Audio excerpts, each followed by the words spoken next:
All right, MicroStrategy's average Bitcoin price is $74,436. But I don't think MicroStrategy is going to basically implode and collapse based on Bitcoin price going down.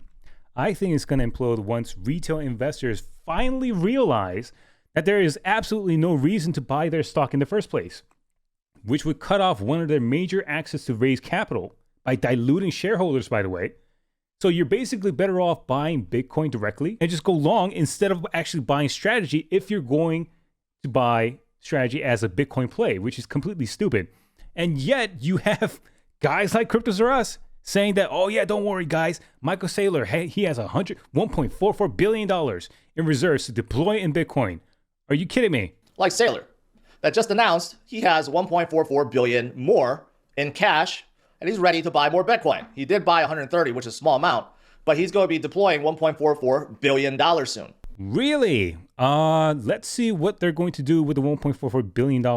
I did the research on Grok, but just before I see that, let's see what me Kevin has to say. Michael Saylor, who has to do everything he can to sort of prop up his Ponzi. I mean, I hate to say it, but that's all this whole like Stretch thing is. See, now in order to fund Stretch and some of these other preferreds, which are really dangerous, by the way, like they could stop paying dividends on these, and I expect that they'll collapse. Yeah, so now they're announcing a USD reserve. It's basically a way of saying, hey, we're gonna leave $1.4 billion in the bank to pay dividends. This really shouldn't be called a USD reserve. It should really be called a dividend fund. For debt obligations, because they have committed to make these distributions to these different funds, and they need the cash to be able to do that. Exactly. And just for reference, the 1.44 billion, according to Grok, is enough to cover basically 21 months of interest and dividends. And for those of you who are saying, oh yeah, but they got a software business, right? Yeah, they do have a software business that, according to Grok, has a negative cash flow of $108 million over the past 12 months. I'm not sure why they even continue running their software business if they're actually losing money in the first place. So once retail realizes that there is no reason to buy their stock in the first place, you guys are only getting diluted in order for them to raise capital to buy more Bitcoin. What is the point of buying strategy stock at this point? Like, it makes absolutely no sense to me at all. Michael Saylor is under the impression that he can essentially dilute this stock to zero and that he'll always be able to issue new stock. The part that he forgets is as the share price comes down, every time he issues a new share, he gets fewer and fewer US dollars. And he needs those to pay out US dollar denominated dividends.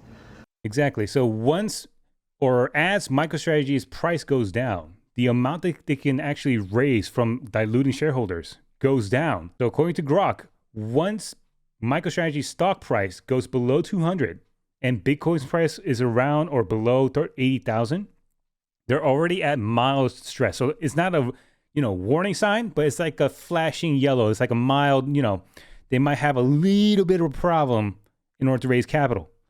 And you guys should just take a screenshot of this. These are like the risks based on how much lower the stock price goes and Bitcoin. But which also puts me in a weird situation because I'm actually going long in MicroStrategy stock because it's actually in a decent technical level. So just to be clear, I'm going to explain my trade strategy here just to give an example of how I trade overall. But this is not financial advice. So yeah, I'm only expecting a bounce at this point, mainly because of all this chop that we saw right here around this area. I mean, we could go lower, but the other positive is we did get a bottoming tail with pretty dang good volume. One of the highest volume we saw ever since basic liberation lows.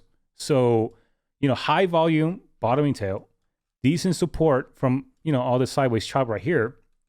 I wouldn't be surprised if we go back up to at least 190-ish, this minor pivot high to about 9%. So starting there, I would start, taking my profits. But major resistance, I would say, is this green area right here. So if I could get 20% bounce on a MicroStrategy, why not? And my stop out, where I would just close out the trade, is a daily close below this candle right here. So any daily close below $155.61, I am most likely just going to stop out of the trade. So not, financial advice, just sharing my, minor strategy on this trade so far. Yeah, so I guess that's pretty much it. So share this video with anybody who might be invested in MicroStrategy, because honestly, What's the point? You guys are just getting diluted every time they freaking raise capital, or they amount more debt in order to buy Bitcoin. And once they actually lose their freaking funding and ability to raise capital, then what? I mean, oh my gosh, dude. So please be careful out there. Leave a like and subscribe. And yeah, I'll see you guys in the next one.